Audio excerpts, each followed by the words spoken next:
Okay, so a very good morning to all of you. So let's today we have to discuss the जैसे last day हम लोगों ने देखा था RBI के जो पॉलिसीज थे या जो बैंकिंग सिस्टम ऑफ इंडिया कि उसकी बात किए थे what kind of different banks and how these banks operating, the small finance bank, the payments bank, the commercial banks. We have talked about how RBI has been established in our country. We have talked about all these things, I think. Isn't it? हाँ बोलिए. Hello hello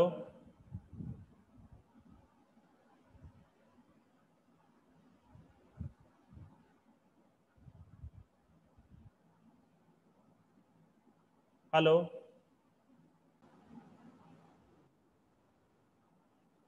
Okay, so today we will discuss about the quantitative and qualitative tools of the RBI.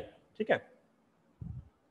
तो आप लोग ये देखते होंगे कि अक्सर ये न्यूज़ पे कि शायद कभी आप फॉलो करते होंगे कि मॉनेटरी पॉलिसी की बैठक हुई आरबीआई की, ये मॉनेटरी पॉलिसी दर फिक्स हुआ, ये मतलब जैसे अभी क्राइसिस आ गई, फाइनेंशियल क्राइसिस आ गई सिचुएशन, तो फाइनेंशियल क्राइसिस में देश की इकोनॉमी को कैसे रफ्तार में लाया जाए, कैसे उसको स्ट्रीमलाइन किया जाए, या किस सेक्टर को क्या दिक्कत है, किस सेक्टर में क्या प्रॉब्लम्स है, कैसे इसको आइडेंटिफाई किया जाए. So RBI have done all these things in a broad parameter of the monetary policy tools. तो आरबीआई के जो आप देखते हैं कि मनी सप्लाई कभी बढ़ता है, कभी मनी सप्लाई घटता है. मतलब कभी आप देखते हो कि इन्फ्लेशन इज बहुत हाई है, इन्फ्लेशन काफी हाई जा रहा है, कभी देखते हो कि मार्केट में डिमांड कम है. तो ये सब जो चीज होता है, तो एक मिनट ऐड कर देता हूँ, तो ये कंट्रोल करता है आरबीआई कि मतलब काफी हद तक कोशिश करता है आरबीआई उसको कंट्रोल करने की. तो आरबीआई के पास ये कंट्रोल करने के लिए मेनली दो हथियार हैं. दो ऐड तो कर दिए हैं. तो दो वो टूल्स होते हैं, quantitative tools and qualitative tools. ठीक है. अब मेनली एक क्वांटिटेटिव मतलब जो उसको आप नंबर में मेजर कर सकते हो, एंड क्वालिटेटिव क्वालिटी को कभी आप नंबर में मेजर नहीं कर सकते. Isn't it? है ना? तो आरबीआई के जो ये दो मॉनेटरी टूल्स है काफी इंपॉर्टेंट है और काफी आपको समझने में इंटरेस्टिंग आएगी कि कैसे चीजें होती है आपके देश में.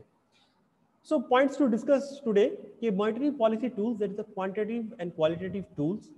Contractionary and expansionary monetary policy क्या होता है देश में, इन्फ्लेशन टारगेटिंग, इन्फ्लेशन को कैसे टारगेट किया जाता है, मॉनेटरी पॉलिसी ट्रांसमिशन, ये ट्रांसमिशन कैसे होता है, बैंक के थ्रू आपके पास कैसे पहुंचता है, and the long-term repo operation and basic need and working benefits. Okay, so let's see one by one today. Monetary policy है क्या? What is the monetary policy? ना आरबीआई के एक्ट में ऐड तो कर दिए सब पार्टिसिपेंट्स को, कौन रह गया. आरबीआई के एक्ट, जो आरबीआई एक्ट हमने बात की थी 1934, उस एक्ट में ये बात की गई है कि आरबीआई मॉनेटरी पॉलिसी को निर्धारण करेगा. तो उसके लिए कमिटी बनाते हैं. 2016 में उसमें आप लोगों को पता होगा संशोधन, मतलब जो हमारा संविधान है, कॉन्स्टिट्यूशन है, या जो रूल बुक होती है पार्लियामेंट्स की, वहां पे अमेंडमेंट्स होते हैं, संशोधन होता है. तो आरबीआई एक्ट में भी 2016 में सरकार ने संशोधन किया, उसके जो मॉनेटरी पॉलिसी की कमिटी थी उसके फॉर्मेशन को चेंज किया. चेंज कैसे किया ना, मॉनेटरी पॉलिसी कमेटी पे अभी मतलब 2016 के बाद से 6 मेंबर्स होते हैं, 6 लोग होते हैं. 6 लोग कौन कौन से होते हैं ना, 6 लोग होते हैं. 3 तो आरबीआई की तरफ से होते हैं, आरबीआई के एक डिप्टी गवर्नर होते हैं उसके अंदर, एक आपके जो मॉनेटरी पॉलिसी जो कमेटी के जो सेक्रेटरी होते हैं, ठीक है, वो होते हैं उसके अंदर, और आरबीआई के एक और मेंबर होते हैं. तो तीन टोटल मेंबर होते हैं आरबीआई के, और 3 टोटल मेंबर होते हैं सरकार के. सरकार के कौन से? तो सरकार के नॉमिनेटेड 3 बंदे होते हैं. 3 नॉमिनेटेड बंदे जो एक्सपर्ट है इकोनॉमिक्स के उस फील्ड के ऊपर. हो सकता है कोई आईआईएम के इकोनॉमिक्स के प्रोफेसर हो सकता है कोई इकोनॉमिक्स के ऊपर बहुत दिन काम किया है, कोई साइंटिस्ट हो, इकोनॉमिक्स के ऊपर रिसर्चर हो.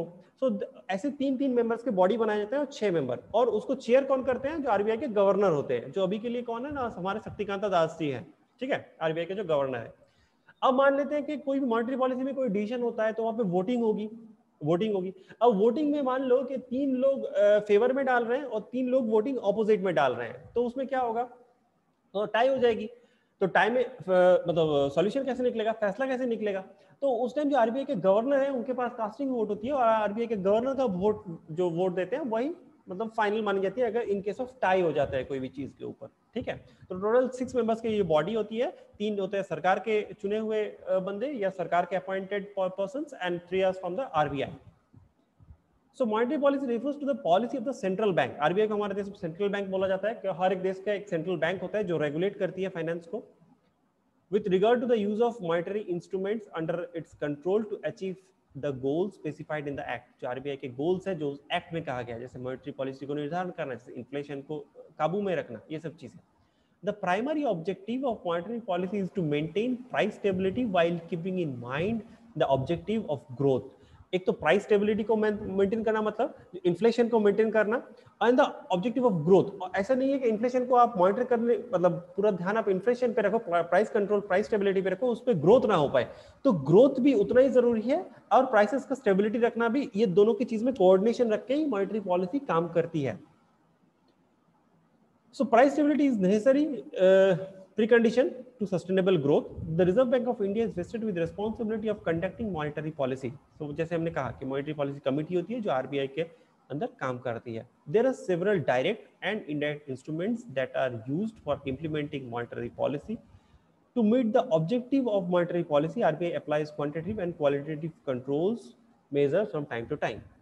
तो ये जो इन्फ्लेशन का टारगेट है या इन्फ्लेशन या प्राइस स्टेबिलिटी को मेंटेन करना हो, चाहे आपकी ग्रोथ की बात हो, तो इस सब को कंट्रोल करने के लिए और इन सब को पॉलिसी जो भी आरबीआई बनाता है उसको इंप्लीमेंट करने के लिए आरबीआई के पास 2 हथियार है। एक है क्वांटिटेटिव टूल और एक बोलते हैं क्वालिटेटिव टूल। अभी तक क्लियर है तो बताओ, कोई डाउट है तो? जो भी कहा कुछ समझ नहीं आया होगा तो बोलो। हाँ बोलिए दिव्यांशा, गुंजन। सर एक बार फिर से। क्या समझ नहीं आया बताओ। सर बीच बीच में आपकी आवाज कट रही थी तो कुछ क्लियर नहीं हुआ।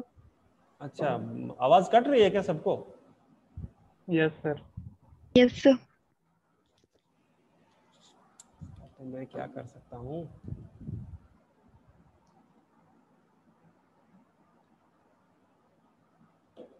हाँ हेलो, अभी आवाज ठीक है? Yes sir. Yes sir. पक्का आवाज आ रही है? यस हाँ सर। सर अभी ठीक है। यस तो सर। आवाज अगर नहीं आ रही तो आप लोग बोले क्यों नहीं? हमको तो बोलना चाहिए ना, कहाँ आवाज आ रही है कहाँ नहीं आ रही है। नहीं सर बीच बीच में कट जा रहा था। हाँ तो बोलो वहां पे कि सर आवाज कट रही है, ताकि मैं कहीं शिफ्ट करूँ, कहीं मूव करूँ, कुछ एडजस्टमेंट करूँ, इजंट इट? हाँ तो मैं अभी तक जो बात कर रहा था कि 2 चीज होती है, मैंने जो बताया नहीं समझा आपको? जो कमेटी होती है 6 मेंबर्स की कमेटी होती है, 3 सरकार के अपॉइंटेड बंदे होते हैं, 2016 के बाद से ये चेंजेस किया गया है। 3 आरबीआई के ये ऑफिसर्स होते हैं, डिप्टी गवर्नर होते हैं और उनको चेयर करते हैं जो आरबीआई के गवर्नर है, जो अभी के लिए शक्तिकांत दास सर हैं वो है। और आरबीआई के पास 2 हथियार है, एक क्वालिटेटिव टूल और एक है क्वांटिटेटिव टूल। इन दोनों टूल्स के तहत आरबीआई 2 चीज को प्रोमिनेंटली कंट्रोल करती है। एक है आपका इन्फ्लेशन या प्राइस स्टेबुलेशन, इन्फ्लेशन रेट, और दूसरा चीज है आपका ग्रोथ, इकोनॉमिक ग्रोथ होनी चाहिए और प्राइस स्टेबिलिटी भी मेंटेन होती चाहिए, ठीक है। तो सबसे पहले बात करें, आवाज क्लियर है? Yes sir. Okay, quantitative tools. अब बड़े मजेदार बात कहते हैं कि सबसे पहला हथियार आता है आरबीआई के पास कंट्रोल करने का, that is the repo rate. कभी नाम सुना है रेपो रेट का? Yes sir. नाम सुना यस है? सर सुना सर। अच्छा, कहाँ सुना है? सर जो आरबीआई बैंक आरबीआई जो बैंक को पैसा देती है सर, जो रेट से, इसको रेपो रेट बोलते हैं। क्या बात है, यस शानदार, सर। चलो बहुत सही। तो रेपो रेट एक फिक्स रेट है, इंटरेस्ट रेट है, जिस रेट के ऊपर आरबीआई बैंकों को लोन देती है। मान लो कोई एक बैंक है आपके यहाँ पे, जैसे कैंपस में बैंक है यूनियन बैंक। यूनियन बैंक को अचानक से कुछ पैसे की जरूरत पड़ गई, ठीक है, उसके पास सफिशिएंट उतने लिक्विडिटी में पैसा है नहीं, तो वो क्या करेगा, आरबीआई के पास जाएगा और आरबीआई से पैसा बोरो करके लाएगा। तो आरबीआई से अगर पैसा बोरो करके लाता है तो आरबीआई कुछ इंटरेस्ट रेट चार्ज करेगी उसके ऊपर। तो आरबीआई जो फिक्स इंटरेस्ट रेट चार्ज करती है उसके ऊपर, उसको बोलते हैं repo rate. The fixed interest rate at which reserve bank of India provides overnight liquidity. Overnight liquidity मतलब को बहुत तुरंत और अर्जेंट लेवल पे उस बैंक को पैसे चाहिए, तो उस लेवल के ऊपर आरबीआई जो पैसा देती है, मतलब लोन देती है, जिस इंटरेस्ट रेट के ऊपर वो लोन दिया जाता है उस इंटरेस्ट रेट को बोला जाता है repo rate. Overnight liquidity to banks against the collateral of the government and other approved securities. अब कोई भी लोन देता है तो आप जैसे मान लेते हैं कि शरीफ अनवर जी बैंक है लोन लेने के लिए 10 लाख रुपए का, या मान लेते हैं एजुकेशन लोन लेना है उनको 4 लाख रुपए का, तो कुछ तो आपको पेपर्स देने पड़ते हैं ना, कुछ तो आपको, जब 5 लाख रुपए का आप मान लेते हैं कि आप गाड़ी खरीदने जा रहे हैं तो आपको कुछ तो अपने गिरवी रखना पड़ता है ना, कोई एक डॉक्यूमेंट, चाहे वो LIC का पेपर हो, चाहे आपका कोई भी एक जमीन का पेपर हो, रखते हो ना कोलेटरल, उसको गिरवी रखने को बोलते हैं कोलेटरल जमा रखना।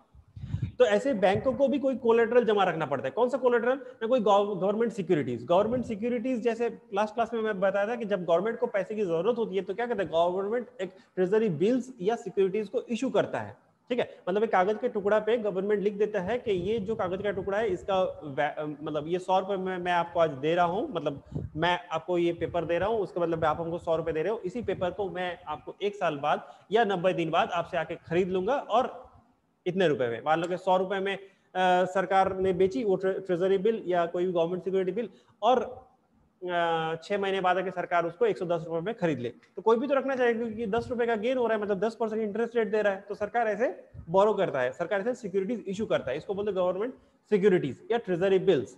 तो यही है कोलेटरल। तो इसी कोलेटरल के बदले आरबीआई एक फिक्स इंटरेस्ट रेट के ऊपर बैंकों को लोन देती है on the approved securities under liquidity adjustment facility. और ये जो प्रोसेस है, इस प्रोसेस को बोला जाता है लिक्विडिटी एडजस्टमेंट फैसिलिटी या LAF। इस facility liquidity adjustment facility term ही समझ रहे हो, लिक्विडिटी एडजस्टमेंट मतलब लिक्विडिटी को एडजस्ट करने के लिए। अब लिक्विडिटी क्या, मतलब पैसे का फ्लो को बोलते हैं लिक्विडिटी, ठीक है। अब एक बात बताओ, अब थोड़ा सा आज दिमाग लगाने वाला चीज है, ठीक है, थोड़ा दिमाग खुला रखना।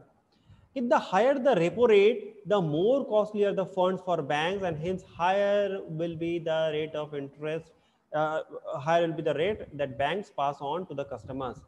अब आप कभी आपके घर में कभी हाउस लोन के लिए या फिर कार लोन के लिए कोई गया है? Yes sir.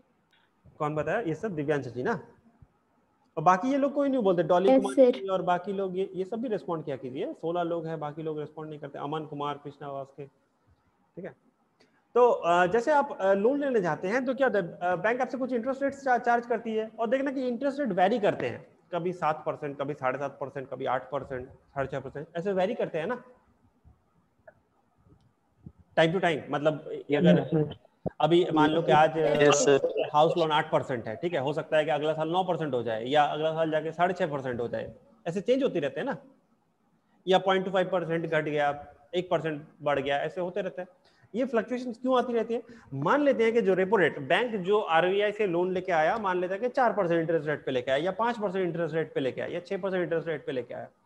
अब आरबीआई से बैंक जितना महंगा उस पैसे को इंटरेस्ट रेट पे ले आएगा, आपसे तो उतना ही ज्यादा चार्ज करेगा ना बैंक आपसे। समझे कहानी? Yes sir. मान लेते हैं कि बैंक आरबीआई से पास 6% इंटरेस्ट रेट पे पैसा ले आया, अब आप गए नेक्स्ट डे बैंक से हाउस लोन लेने के लिए, तो बैंक आपसे कम से कम 7% या 8% चार्ज करेगा, क्योंकि वो तो बीच में कमीशन खाएगा। बैंक का तो मेन काम है कमीशन खाना। जी सर। ठीक है। अब मान लो कि आरबीआई से बैंक 4% इंटरेस्ट रेट पे लोन, मतलब 4% इंटरेस्ट रेट पे वो लोन लेके आया, और आप तो अगला दिन पहुंच गए कि हमको शरीफ अनवर को बाइक खरीदना है, हमको लोन चाहिए 1 लाख रुपए का, तो हो सकता है 6% पे दे दे, 5% पे दे दे। तो रेपो रेट जब बढ़ेगा, आरबीआई जब रेपो रेट को बढ़ाता है तो क्या होता है, इंटरेस्ट रेट महंगा होता है। Yes sir. ठीक है। So high rate signals that access to money is expensive for banks. Lesser credit will flow into the system and help bring down the liquidity in the economy. अब इस चीज को थोड़ा सा बारीक से समझना, ठीक है, दिमाग थोड़ा सा खुला रखना।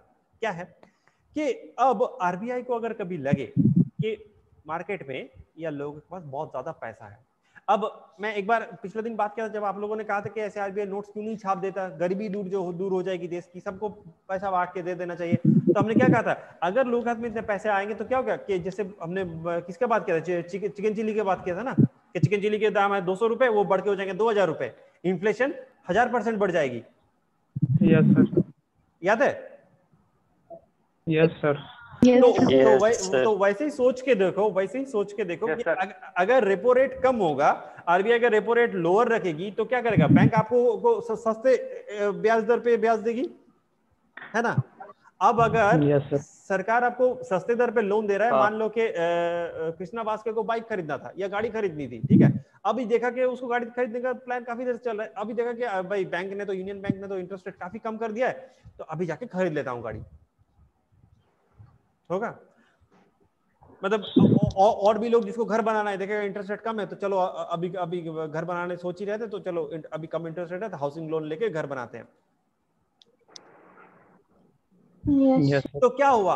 मार्केट में इन्फ्लेशन बढ़ेगा इससे कि घटेगा?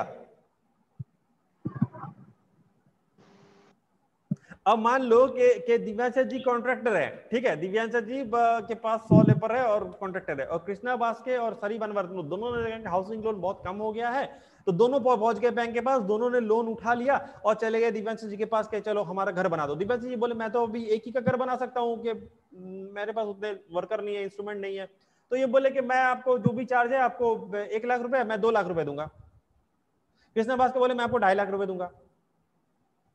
तो बढ़ा ना, इन्फ्लेशन क्या हुआ? बढ़ गया ना, जो जिसकी कॉस्ट 1 लाख रुपए थी वो, तो क्या हुआ? ये जब रेपो रेट को आरबीआई घटाता है तो क्या होता है कि मार्केट में मनी फ्लो ज्यादा होता है, मनी फ्लो ज्यादा होने से हो सकता है इन्फ्लेशन ज्यादा हो जाए। समझ आई थोड़ी सी चीज? Yes sir. अब देखो रिवर्स रेपो रेट क्या है? रिवर्स रेपो रेट क्या है? रिवर्स इसका ऑपोजिट है। रिवर्स इसका ऑपोजिट मतलब क्या? कि जिस फिक्स इंटरेस्ट रेट के ऊपर RBI absorb the liquidity, term छोड़ दो अभी, ठीक है? आरबीआई जिस रेट पे बैंकों से लोन लेता है उस रेट को बोला जाता है reverse repo rate. Bank RBI से लोन लिए तो वो रेपो रेट, अगर आरबीआई बैंकों से लोन लिया तो है वो रिवर्स रेपो रेट। अब ये जो एब्जॉर्ब लिक्विडिटी, ये सब टर्म लिखा हुआ है। जैसे मैंने लास्ट दिन क्या कहा था, आरबीआई क्या है? बैंक। आरबीआई बापों का बाप है, ठीक है? RBI is the that so much big fellow.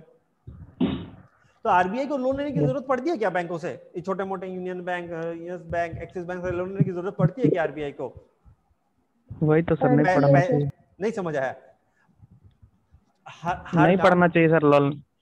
हर काम पैसे के लिए नहीं किया जाता है, ठीक है? पढ़ती है नहीं पढ़ती है, ठीक है? मतलब इन जनरली नहीं पढ़ती है, इन जनरली नहीं पढ़ती है, क्योंकि आरबीआई के पास बहुत पैसा है, ठीक है? आरबीआई बैंकर्स बैंक है। आरबीआई दूसरे बैंक को जरूरत में बचाने जाता है। जैसे नहीं बात की लास्ट है कि आरबीआई हीरो की तरह जाके बचा लेता है बैंकों को। Yes sir. ठीक है? अब आरबीआई को रिवर्स रेपो रेट की क्या जरूरत पड़ती है? मान लो कि मार्केट में बहुत ज्यादा ऐसे लिक्विडिटी हो गई है, बहुत ज्यादा मार्केट में लोगों के पास पैसे हो गए हैं, इससे इन्फ्लेशन बढ़ रही है, इससे लोगों की एफिशिएंसी घट रही है, तो आरबीआई क्या करेगा? उस पैसे को कैसे अब्सॉर्ब करेगा? आरबीआई अपने पास कैसे लेके आएगा? आरबीआई कैसे लेके आएगा ना? आरबीआई थोड़ा लालच देगा। लालच कैसे देगा ना? आरबीआई बैंकों को बोलेगा कि भाई रिवर्स रेपो रेट को मैं थोड़ा सा बढ़ा दिया। आरबीआई बोला कि मैंने रिवर्स रेपो रेट मान लो 5% था पहले, मैं बढ़ा के 6% कर दिया। अब बैंकों को लगेगा कि ये दिव्यांशा गुंजन या कृष्णा भास के या कौन थे, ये डॉली कुमारी जी, करण रवानी जी, ये लोग बेचारे लोन लेने आएंगे नहीं आएंगे, क्या होगा नहीं होगा, तो चलो उतना ये आरबीआई के पास पैसा पार्क कर देते हैं अभी के लिए। इंटरेस्ट रेट तो आरबीआई बढ़ा ही दिया है, आरबीआई अच्छा खासा इंटरेस्ट रेट दे ही रहा है, तो आरबीआई के पास पैसा जमा कर दो, आरबीआई के पास दे दो, आरबीआई तो अच्छा इंटरेस्ट रेट दे रहा है, तो आरबीआई के पास पैसा रख दिया जाके बैंकों ने, यूनियन बैंक ने। तो क्या हुआ? अब जब ये डॉली कुमारी जी पहुंचे वहां पे यूनियन बैंक के मैनेजर के पास, सर हमको लोन चाहिए, तो बोले कि नहीं अभी तो उतना लोन नहीं दे सकते हैं अभी, क्योंकि उनको लोन देने के लिए पैसा चाहिए, वो पैसा था उन्होंने आरबीआई के पास रख के आ गया है। तो जब डॉली कुमारी जी अब पहुंचे लोन लेने के लिए, तो क्या करेगा? अभी उतना सस्ता इंटरेस्ट रेट पे नहीं देगा, क्योंकि बैंक के पास पैसा कम है, तो आपको थोड़ा सा ज्यादा रेट पे देगा। समझ आ रही है डिमांड एंड सप्लाई की थोड़ी सी चीज समझ आ रही है? Yes sir. Yes sir. कोई डाउट है तो पूछो। Yes sir. नहीं सर। तो सर एक क्वेश्चन है। हाँ पूछो। जैसे हम कोई लोन ले रहे हैं, तो जैसे मेरे फादर गवर्नमेंट एम्प्लॉय है, तो जो हम सिक्योरिटी कोई अगर हाउसिंग लोन ले रहे हैं, तो हाउसिंग लोन ले रहे हैं तो उसका इंटरेस्ट रेट जो है वो लेट में 6% है, अब और पर्सनल पर्सनल प्रॉब्लम मत लोन बताना का है। 9% है। हाँ हाँ तो जो रेट है, जैसे आप जो बताया कि रेपो रेट पे फाइनल होता है हम लोग का कितना इंटरेस्ट लगेगा, तो जो हम सेम टाइम पे दोनों अप्लाई कर रहे हैं तो वो दोनों का इंटरेस्ट क्यों वेरी कर रहा है सर? ये दोनों के डिमांड अलग अलग है, दोनों में बैंकों के मुनाफा। अब मैं वो दिखाऊंगा, ये जो मैं टर्म लिखाऊं ना, मैं बढ़िया से दिखाऊंगा आज आपको क्या चलता है आपके देश में। रुको एक मिनट। सर मैं यहाँ लेकिन पे ये दानिश का सर पर्सनल क्वेश्चन था सर। हाँ अब ठीक है, मैं उस पर्सनल क्वेश्चन को क्वेश्चन मैं उस क्वेश्चन को भी एड्रेस करूंगा इस पॉइंट पे, जो चौथा पॉइंट है। टॉपिक पे ही है ना नहीं, क्वेश्चन? टॉपिक पे ही क्वेश्चन, मतलब मैं इसको एक्सप्लेन करूंगा, मॉनेटरी पॉलिसी ट्रांसमिशन को, इसको मैं एक्सप्लेन करूंगा, ठीक है। तब दानिश जी आपके क्वेश्चन का जवाब थोड़ा सा मिल जाएगा। अभी के लिए मैं इतना बताना चाहूंगा, ठीक है, बैंक उतने अच्छे हैं नहीं जितने अच्छे पर्सनल दिखते हैं, ठीक है। बैंक उतने अच्छे हैं Yes, नहीं sir. जितने अच्छे आपको दिखते हैं, ठीक है। मैं बताऊंगा कैसे, और मैं कोई हाइपोथेटिकल बात नहीं करूंगा पर्सनल हमको कुछ खुन्नस है या कुछ खराब है या अच्छा लगता है, जो इकोनॉमिक्स कहते हैं उसी के तर्ज पे बात करेंगे, ठीक है। अब reverse Yes, repo sir. Rate समझ आई, ठीक है। रिवर्स रेपो रेट में भी अगर an increase in the reverse repo rate will decrease the money supply, है ना। अगर आरबीआई रिवर्स रेपो रेट बढ़ा दी तो क्या सब बैंक वहां पे पैसा रखने चल जाएंगे? कि कौन ये कृष्णा बास्के को खोजेगा, दनीश अख्तर को खोजेगा, या सॉरी दनीश कोसर को खोजेगा, करण रबानी को खोजेगा, लोन लेने आएगा नहीं आएगा? तो चलो अभी आरबीआई अच्छा इंटरेस्ट रेट दे रहा है तो वहां पे पैसा पार्क कर दो। तो जब वहां पे पैसा पार्क कर दिए तो मनी सप्लाई तो कम हो गया ना बैंकों के पास लोन देने के लिए, decrease the money supply. Yes. और अगर उल्टा देखोगे, an increase in the reverse repo rate means that the commercial banks will get more incentives to park their funds with the RBI, thereby decreasing the supply of the money in the market। मतलब बात वही है, ठीक है, जो मैंने कहा अभी। अब ये जो टूल है, ये टूल का जो पूरा नाम है, इस टूल को बोलते हैं लिक्विडिटी एडजस्टमेंट फैसिलिटी। जिस रेट पे आरबीआई बैंकों को लोन देता है, बैंक आरबीआई से लोन लेता है, ये जो पूरा प्रोसेस है, ये टूल है, इस टूल को बोलते हैं liquidity adjustment facility, that is the LAF। LAF consists of overnight as well as term repo. The RBI introduced this as a result of Narasimham committee. ये नरसिम्हम कमेटी, ये जो है ना भाई साहब, ये नरसिम्हम जी, ये आरबीआई के गवर्नर थे, बहुत अच्छे इकोनॉमिस्ट थे, और इनको भारत के इतिहास में इंडिपेंडेंस के बाद 2 बार लाया गया इस व्यक्ति को। जब एक 1991 में, जब हमारा देश पूरा एकदम बिकने के हालत में आ गया था, 1991 जब मनमोहन सिंह जी हमारे फाइनेंस मिनिस्टर थे, तब ये नरसिम्हम जी आए थे और बैंकिंग रिफॉर्म्स के ऊपर एक कमेटी बनाया गया था, इनके ऊपर ये कुछ सुझाव दिए थे, और दोबारा इनको लाया गया था 1998 पे, ठीक है। ये नरसिम्हम कमेटी, इसको नरसिम्हम कमेटी 2 कहा जाता है और इसको कहा जाता है नरसिम्हम कमेटी 1। कभी टाइम हो तो बताएंगे नरसिम्हम कमेटी क्या है। सो बैंकिंग रिफॉर्म्स के ऊपर 1998 पे इन्होंने ये दिया था। तो RBI can use this liquidity adjustment facility to manage high levels of inflation. दूसरा क्या है? It does so by increasing the repo rate, which reduces investment and money supply in India's economy. It does so by increasing the repo rate. Repo rate को बढ़ा देने का मतलब क्या था कि आरबीआई बैंकों को ज्यादा इंटरेस्ट रेट पे लोन दे रही है। तो जब ज्यादा इंटरेस्ट रेट पे लोन दे रही है तो क्या वाला लोन महंगा हो जा रहा है, so which reduces investment and money supply in India's economy. तो जैसे मान लो कि कृष्णा वास्के को घर बनाना है तो देखा गया अभी इंटरेस्ट रेट काफी हाई है, तो छोड़ो यार अभी नहीं होम लोन लेते हैं। या करण रवानी जी को गाड़ी खरीदना था, वो सोचे कि नहीं अभी बहुत हाई 10% इंटरेस्ट रेट ले रहा है, अभी बहुत ज्यादा चार्ज लग जाएगा, तो छोड़ो अभी रहने देते हैं। तो क्या हुआ कि इन्वेस्टमेंट मतलब जो मनी सप्लाई है वो इकोनॉमी में कम हो गई, ठीक है। अब ये तो चेन इफेक्ट मैंने आपको आगे पहले ही समझाया था। चेन इफेक्ट कैसे होता है कि मान लो कि ये करण रवानी जी को बाइक खरीदना था, तो वो अभी हाई इंटरेस्ट रेट है, तो वो तो बाइक खरीदने लोन लेने का जो उनका प्लान था वो अभी कैंसिल कर दिया। बट जो होंडा शोरूम जो धर्मशाला मोड़ पे है होंडा शोरूम, वहां पे जो बाइक बनी हुई थी 10 बाइक, वो तो 10 बाइक बिकी नहीं, क्योंकि करण रवानी जैसा और भी तो 10 लोग सोचते हैं। तो वो क्या करेंगे, फिर चेन इफेक्ट है, वो शायद अपना प्राइस थोड़ा सा डिक्रीज करेंगे, ऐसे ऐसे कुछ, ठीक है। तो ओवरऑल इकोनॉमी पे मार पड़ती है, कैसे आपको समझ आ रही होगी थोड़ा सा। Conversely, if the RBI wants to boost the economy after a time of sluggish economic growth, the repo rate may be lowered to allow companies to borrow, thereby increasing the money supply.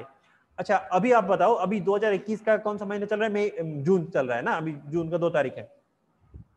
तो आप बताओ कि अभी जो economy की हालत है, ये आरबीआई को क्या करना चाहिए कि रेपो रेट बढ़ाने चाहिए कि रेपो रेट घटाने चाहिए? मनी सप्लाई मार्केट में बढ़ानी चाहिए कि मनी सप्लाई मार्केट से घटानी चाहिए?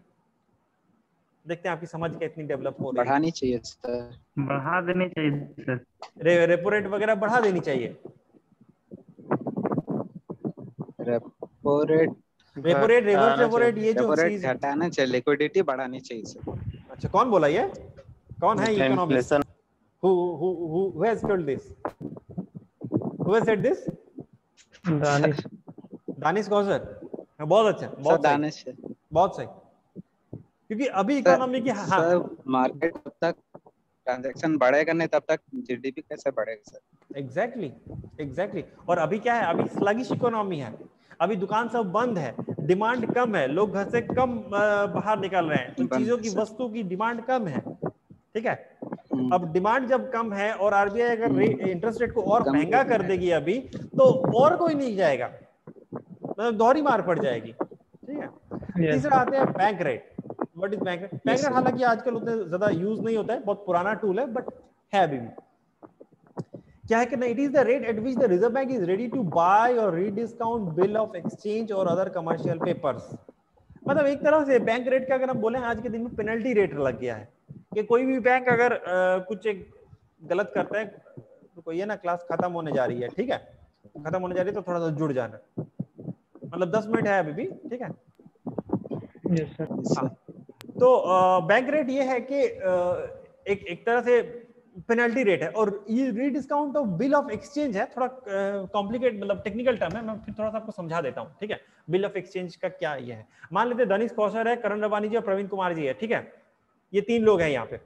अब करण रवानी जी और मतलब ये दानिश कौशर जी बहुत अच्छा बिजनेस करते हैं बोकारो में, ठीक है, मतलब बहुत बढ़िया बिजनेस करते हैं। किस चीज का बिजनेस करोगे भाई? मान लेते हैं कि आप मैंगोज का आपको बेचते हो, मैंगोज का डीलर हो आम का, ठीक है।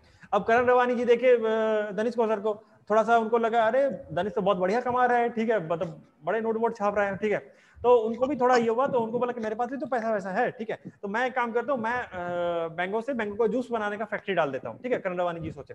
अब करण रवानी जी फोन किए दानिश कौशर को कि भाई तुम्हारे यहाँ जो मैंगो बनता है, ठीक है, तो हमको 1 लाख के मैंगोज भिजवा दो, हम यहाँ पे प्रोडक्शन करके मैं मैंगो जूस बना के बेचूंगा लोगों को, ठीक है। तो बोले कि दानिश कौशर बोले ठीक है भाई, ये तो बहुत अच्छा है, म्यूचुअल बिजनेस है, ठीक है, बेचेंगे तुमको। तो ये करण रवानी जी बोले कि देखो अभी दानिश कौशर बोले कि 1 लाख रुपए मैंगो का 5 लाख रुपए लगेगा, ठीक है, एक हाइपोथेटिकल बात है, ठीक है, 5 लाख रुपए लगेंगे। तो करण रवानी ने बोला कि देखो भाई अभी तो मेरे पास पैसे है नहीं 5 लाख रुपए देने का, मैं आज का तारीख है 3 जून, तुम हमको आज माल डिलीवरी कर दो, मैं तुमको 2 महीने बाद 4 अगस्त को मैं ये पैसा तुमको दूंगा, ठीक है। अब दानिश कौशर ने बोला कि बात तो ठीक है, तुम्हारा करण रवानी जी का अच्छा परिवार है, ठीक है, बहुत बढ़िया, क्लास में जब पढ़ते थे तो अच्छा रेपुटेशन था, बट देखो बिजनेस कर रहे हैं, तुमसे फर्स्ट टाइम कर रहे हैं, तुम्हारा रेपुटेशन वगैरह अच्छा है, बट मैं फर्स्ट टाइम पे ट्रस्ट नहीं कर सकता तुमको, ठीक है। तो एक काम करते हैं, एक बिल ऑफ एक्सचेंज कर लेते हैं, ठीक है, एक बिल ऑफ एक्सचेंज बना देते हैं और मैं तुमको माल डिलीवरी कर देता हूँ। करवानी बोले ठीक है फाइन। अब बिल ऑफ एक्सचेंज क्या है? नहीं, बिल ऑफ एक्सचेंज एक स्टाम्प पेपर के ऊपर कोई एक स्टाम्प पेपर, जैसे 100 रुपए का स्टाम्प पेपर हो गया, 10 रुपए का या 1000 रुपए का स्टाम्प पेपर के ऊपर ये लिखेंगे। कौन लिखेगा? ये लिखेंगे दानिश अख्तर जी, क्योंकि दानिश अख्तर माल सप्लाई कर रहे हैं ना। दानिश कौशल लिखेगा कि मैं ये 1 लाख रुपए लेने के लिए बाध्य हूं, मतलब हमको 1 लाख रुपए पे करेगा करण रवानी जी इस तारीख को इस मटेरियल के लिए। नीचे साइन करेंगे दानिश कौशल और इधर साइन करेंगे करण रवानी, ठीक है, और दोनों के पास एक एक कॉपी रहेंगे, ठीक है। तो दानिश कौशल जो हो गए वो हो गए हैं मतलब ड्रॉयर, क्योंकि उन्होंने बिल ऑफ एक्सचेंज को ड्रॉ किया, ड्रॉयर, और करण रवानी जी को कहते हैं ड्रॉई। और ये जो पूरा चिट्ठा बना है इसको बोला जाता है बिल ऑफ एक्सचेंज, ठीक है। अब पिक्चर में एंट्री होती है, मान लेते हैं कौन सा, यस सर, ये दीवानचंद जी गुंजन का एंट्री होती है, ठीक है। अब इन मतलब ये है अपने बैंक में बढ़िया से मैनेजर है, ठीक है, मतलब आरबीआई पे उनकी जॉब लगी है, आरबीआई के है या बहुत बड़े बैंक में है, ठीक है, या एचडीएफसी बैंक में है या कोई भी मैनेजर है। अब ये दानिश कौशल को लगा कि अभी तो वो तो करण रवानी तो बोले 4 अगस्त को पैसा देगा, पर 3 जुलाई को इसके पास कुछ शॉर्टेज हो गया और इसको कुछ पैसे की जरूरत पड़ गई, ठीक है। तो ये बिल ऑफ एक्सचेंज का मैच्योरिटी डेट तो 4 अगस्त को है। तो ये बिल ऑफ एक्सचेंज को लेके दानिश कौशल पहुंच के दिव्यांश गुंजन के पास, जो कि बैंक में स्टेट बैंक ऑफ इंडिया में मैनेजर है, उनको जाके बोले कि भाई ये जो बिल ऑफ एक्सचेंज है मैं इसको डिस्काउंट कराना चाहता हूँ, मतलब इसको मैं डिस्काउंट करा के हमको पैसे चाहिए, हमको 1 लाख रुपए लेने थे करण रवानी से, तो वो बैंक हमको दे दे और बिल ऑफ एक्सचेंज में इसको दे देता हूँ, क्या नाम है, दिव्यांश गुंजन जी जो बैंक में है उनको दे देता हूँ। अब दिव्यांश गुंजन जी बोले भाई इसका तो मैच्योरिटी तो 1 महीने बाद है, 4 अगस्त को है, तो मैं तो अपना कमीशन लूंगी। तो कमीशन कितना लूंगी, तो मैं 2% मान लो या 5% मान लो कमीशन लूंगा। तो दानिश बोला कि ठीक है, 2%। अब गरीबी की मार है तो चलो 5% मतलब 1 लाख रुपए का 5% मतलब 5,000 रुपए दिव्यांश गुंजन जी बैंक के लिए रख लिए, 95,000 इनको दे दिए। अब जब 4 अगस्त को जब मैच्योरिटी होगा तो दिव्यांश गुंजन जी करण रवानी से जाके वो पैसा 1 लाख रुपए ले लेंगे। ठीक है, करण रवानी से। ठीक है, कहानी समझ आई? कहानी Yes, समझ आई? sir. तो ये जो read sir. Discount of bill of exchange क्या हुआ, रीड डिस्काउंट मतलब जिस रेट पे दिव्यांश गुंजन ने उसको मतलब उसको रिड्यूस किया, मतलब 1 लाख रुपए का था ना बिल ऑफ एक्सचेंज, पर 5% या 4% कुछ काट लिया बैंक ने, दिव्यांशा ने, और बाकी 95,000 या 96,000 दानिश कौसर को दिया। तो वो जो जिस रेट पे वो काटा उस रेट हो गया बैंक रेट, मतलब वो हो गया rediscount of bill of exchange या अदर कमर्शियल पेपर। और अगर कोई ऐसा कमर्शियल पेपर है तो उसको भी जो रीडिस्काउंट होती है वो बैंक रेट के ऊपर होती है। समझ आई तो बोलो हाँ। Yes, sir.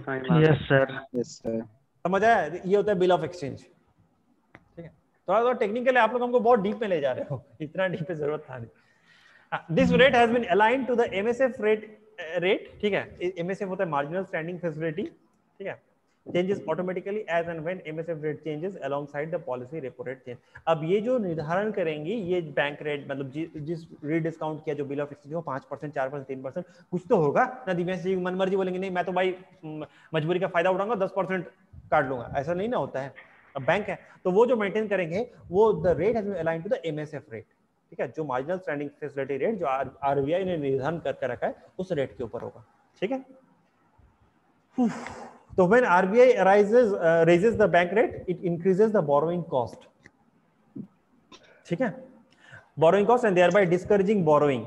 अब आप खुद समझ सकते हो, अगर बैंक रेट दिव्यांश गुंजन ने बोला कि भाई मैं तो 15% बैंक रेट है अभी, ठीक है, तो ये जो रीड डिस्काउंट ऑफ बिल होगी वो 15% के ऊपर होगी। अब दानिश कौसर ने जो 1 लाख रुपए का वो जो बिल ऑफ एक्सचेंज रुपए लेके गया था वो बोले कि मैं तो 85,000 दूंगी, मैं 15,000 रुपए काट लूंगी। तो क्या वो बोरो मतलब क्या वो पैसे बोरो कराएगा 15,000 रुपए देके, मतलब उसको तो बोलेगा हम तो घाटा हो जा रहे हैं मैडम, तो नहीं ना बेचेगा वो बिल ऑफ एक्सचेंज को बैंक के पास उस टाइम, बेचेगा क्या? Yes, sir. दानिश नहीं, कौसर नहीं बेचोगे ना। तो अगर आरबीआई अगर बैंक रेट को बढ़ा देता है तो क्वेश्चन है सर मेरा। हाँ, मैं इस लाइन खत्म कर लूं फिर लेता हूं। तो borrowing cost and thereby discourage the borrowing because of this credit formation process and money flow reduce and vice versa. हाँ, नेक्स्ट पे आते हैं रिजर्व रेशियो। उससे पहले तुम्हारा क्वेश्चन बताओ। हाँ, सवाल किसका था, पूछो। सर मेरा क्वेश्चन है कि यदि हेलो पूछो सवाल पूछो। सर दानिश अगर दिव्यांशा से 1 लाख रुपया लिया, ठीक है सर, उसके बाद जब जो दिव्यांशा बोलेगा हम 5% उसमें से काट लेंगे, तो फिर अगर दानिश उसमें से 1 लाख फिर अगर आरबीआई को पेड कर दिया, तब सर ये दिव्यांशा फिर मतलब फिर उसे काट लेंगे क्या? दानिश कौशर ने वो उसको पैसे की जरूरत पड़ा जुलाई महीने पे, वो गई दिव्यांश गुंजन जी के पास, ठीक है, वो बिल ऑफ एक्सचेंज लेके, तो बोले कि ये जो बिल ऑफ एक्सचेंज है, तो गुंजन ने बोला कि भाई मैं 5% इंटरेस्ट लूंगा, मतलब मैं इंटरेस्ट काटूंगा, कमीशन लूंगी। तो दानिश ने बोला कि ठीक है आप ले लो मैडम, ठीक है। तो उन्होंने क्या किया कि 95,000 दानिश को दे दिए और 5,000 रख लिए, ठीक है। अब जब 4 अगस्त को जब बिल ऑफ एक्सचेंज की मैच्योरिटी की डेट आई, तो ये दिव्यांश गुंजन जी किसको फोन करेंगे ना, उसको करण रवानी जी को फोन करेंगे कि आपका ये बिल ऑफ एक्सचेंज मेरे पास पड़ा है, जिसका ये मैं अभी इसका ये हूँ ड्रॉयर हूँ, तो आप ये हमको पे करोगे। तो वो जो 1 लाख रुपए हैं वो जाके उनको पे कर देंगे, ठीक है। किनको? दिव्यांश गुंजन जी को। तो दिव्यांश गुंजन जी का नेट प्रॉफिट क्या हुआ इसमें? 5,000 रुपए, मतलब 5% जो इंटरेस्ट उन्होंने कमाया। जी सर। Yes sir. समझ आई? जी सर, समझ में। Doubt clear? आज बहुत अच्छे से डाउट्स आ रहे हैं, चलो अच्छा लग रहा है हमको। काफी टेक्निकल चीज है, हालांकि मैं नहीं समझा था इतने जल्दी आप लोग एक्वेंटेड हो गए, थोड़ा टेक्निकल चीज है। एग्जांपल देके समझाए तो आ गया था। अरे मैं तो रोज ही एग्जांपल देके समझाता हूँ। यस सर, इसीलिए तो है ना। और एग्जांपल फेमस पर्सनली मत लेना, ठीक है ना। ये बस एग्जांपल है समझाने के लिए चीजों को, ताकि आप कोरिलेट कर पाओ, ठीक है। हम लोग को तो सर मजा आता है एग्जांपल। नहीं, एग्जांपल कोई पर्सनली ले लेगा और कोई बाद में किसी को चिढ़ाएगा भी नहीं, ठीक है ना। हाँ ओके सर। ठीक है। हाँ चलो आगे बढ़ते हैं। रिजर्व रेशियोज, ठीक है। अब आते हैं एकदम, मतलब क्या बोलते हैं, मतलब मेन खान पे ऊपर, SLR CRR। इसको बोलते हैं, SLR को बोलते हैं स्टैट्यूटरी लिक्विडिटी रेशियो, शायद लास्ट दिन नाम लिए थे इसका, और कैश रिजर्व रेशियो। अब SLR statutory liquidity ratio, cash reserve ratio क्या है ना, बैंक के पास मेनली बैंक के पास दो तरह से पैसे आते हैं, ठीक है। कैसे पैसे आते हैं ना, सरी बनवर ने कुछ पैसे कमाए और वो जाके बैंक में सेविंग्स अकाउंट खुलवाए और बैंक में वहां पैसे जमा कर दिए। दनेश कौशल के पास थोड़े से और पैसा थे, मतलब आइडियल कैश पड़ा हुआ है, तो उन्होंने जाके फिक्स डिपॉजिट करवा दिए 5 साल के लिए बैंक में, ठीक है। प्रसन्नजीत धीवर गए, प्रसन्नजीत धीवर ने और एक सेविंग्स अकाउंट खुलाया, कुछ इनकम हुआ, वहां पैसे जमा कर दिए, ठीक है। तो बैंक के पास, बैंक ये पैसा एसेट है कि बैंक का लायबिलिटी है?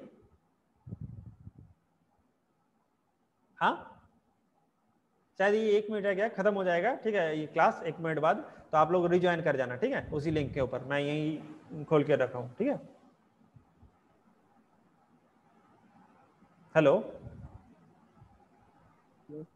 हाँ बोल, यस सर। क्लास 1 मिनट में अभी खत्म हो जाएगा, ठीक है, एंड हो जाएगा, तो ओके सर, ओके।